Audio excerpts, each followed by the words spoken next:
Le noir était inférieur, le noir était le chaînon manquant entre le singe et l'homme blanc. Donc la société était nourrie de ça. Et donc encore une fois, je le dis, je ne culpabilise pas les gens, c'est l'éducation qui vous emmène à penser comme ça. C'est l'éducation qui vous emmène à penser comme ça.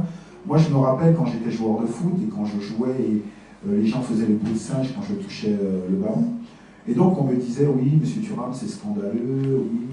Je dis non, c'est pas vrai. Ces gens-là ne sont pas les racistes. Ils sont devenus. Et je dis, mais posez-vous la question, pourquoi ils font le bruit du singe et pas le bruit du chat ou du chien? Parce que simplement dans l'inconscient collectif existe encore cette image, et ça vient des scientifiques, comme je vous dis, qui ont placé le noir comme chaînon manquant entre le singe et l'homme blanc. Voilà. Et quand, par exemple, on parle du racisme, on est obligé de parler des os humains, par exemple. Voilà, on ne peut pas parler du racisme sans comprendre aussi comment nos imaginaires, nos regards s'est placé sur l'autre. C'est-à-dire qu'il faut savoir que la première fois que, par exemple, la population française blanche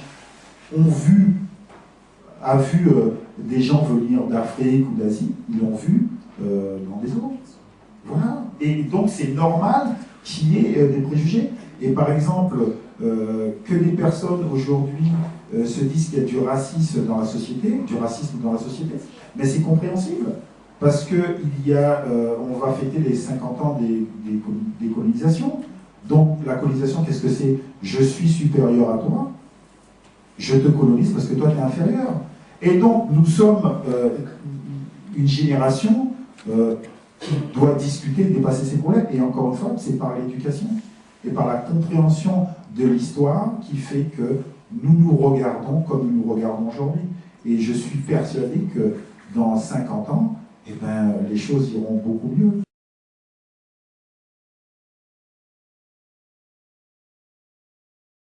De tout temps, il y aura des gens qui vont faire un travail positif, d'autres négatifs.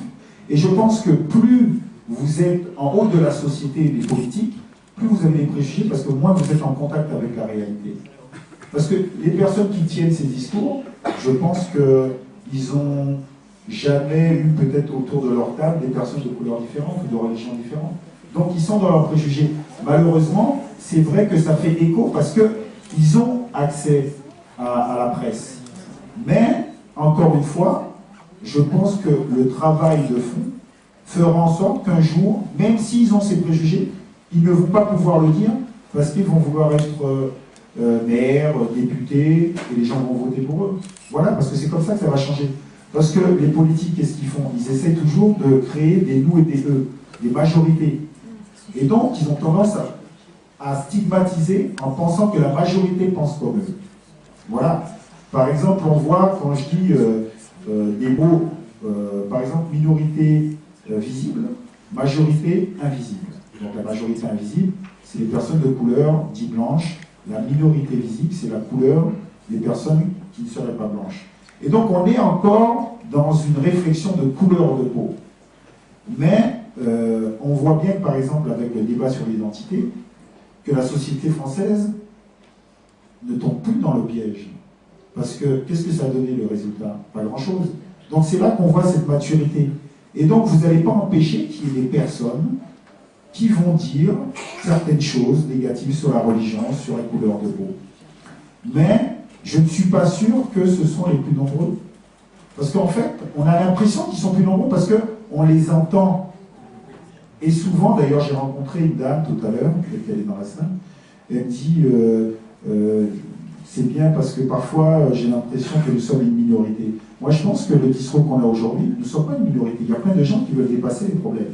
Après, bien sûr, le fait de stigmatiser certaines populations, eh ben, ça nourrit l'inconscient des gens qui ne connaissent pas les autres populations. Mais je pense que les choses avancent.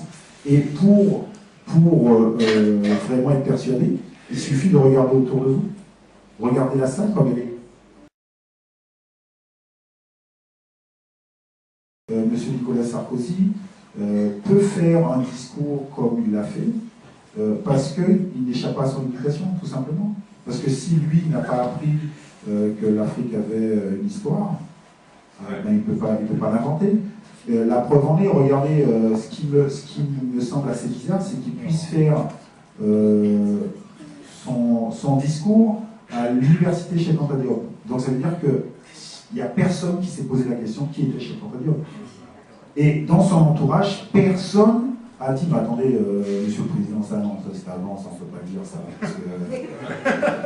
Voilà, c'est ça qui est incroyable.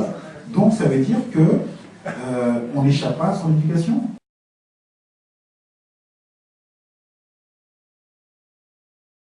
Et donc, lui m'a dit que ce sont les Noirs et les Arabes qui créent des problèmes en banlieue. Et donc je lui ai dit non, ça s'appelle les délinquants.